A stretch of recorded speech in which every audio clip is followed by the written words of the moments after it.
Sebelum pengambilan sumpah janji ini dilakukan, ketahuilah bahwa sumpah janji ini disaksikan oleh Tuhan yang Maha Mengetahui.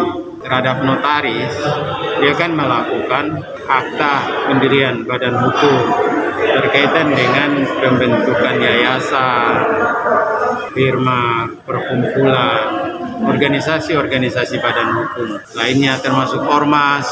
Itu semua yang menjadi tugas dari Bapak Ibu Majelis Pengawas Daerah Notaris. Untuk Kota Jayapura tadi kita menegaskan bahwa ada 34 notaris. Kota ini cukup banyak notaris, dan untuk pembentukan MPD itu hanya bisa kalau di satu kabupaten atau kota itu terdapat 12 notaris. Sehingga untuk Papua dengan luasan wilayah kerja notaris ini, kita hanya bisa membentuk satu MPD. Sementara untuk notaris di luar Kota Jayapura itu ada MPW, Majelis Pengawas Wilayah Notaris, yang Kakanwil sebagai ketua untuk mengawasi semua kinerja notaris.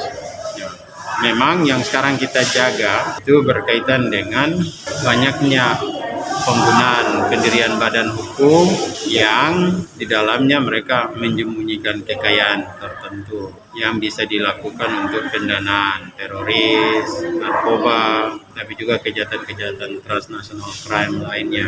Juga yang contoh kasus jelaskan berkaitan dengan pendirian badan kelembagaan, baik di unsur keagamaan, tapi juga di unsur-unsur yang lain, termasuk juga kan partai politik, organisasi kemasyarakatan yang lebih kita ketahui, misalnya KMPI sekarang kan ada 3 unsur KMPI yang juga ada dan sementara diselesaikan. Hal ini kita ingin menegaskan supaya kalau Bapak Ibu notaris akan memproses sebuah akta terhadap pendirian badan hukum, diceklah dengan baik.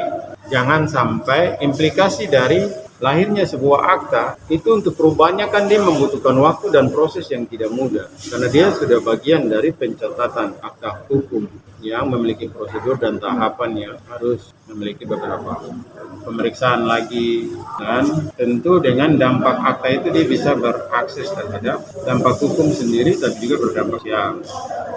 Itulah yang menjadi tugas dari Bapak Ibu Majelis Pengawas Notaris bersama-sama dari unsur pemerintah, unsur akademisi, dan unsur notaris itu sendiri. Dan kita independen, kita tidak bisa dipengaruhi oleh notaris. Dalam kedudukan notaris itu kita benar-benar melakukan tugas-tugas ini secara profesional untuk melakukan proses pengawasan dari kerja. Karena mereka pejabat publik, pejabat negara yang tidak terstruktur dalam kelembagaan kita, tapi menggunakan simbol negara. Kan tidak banyak orang pakai simbol Garuda ya, hanya notaris dengan pemerintah.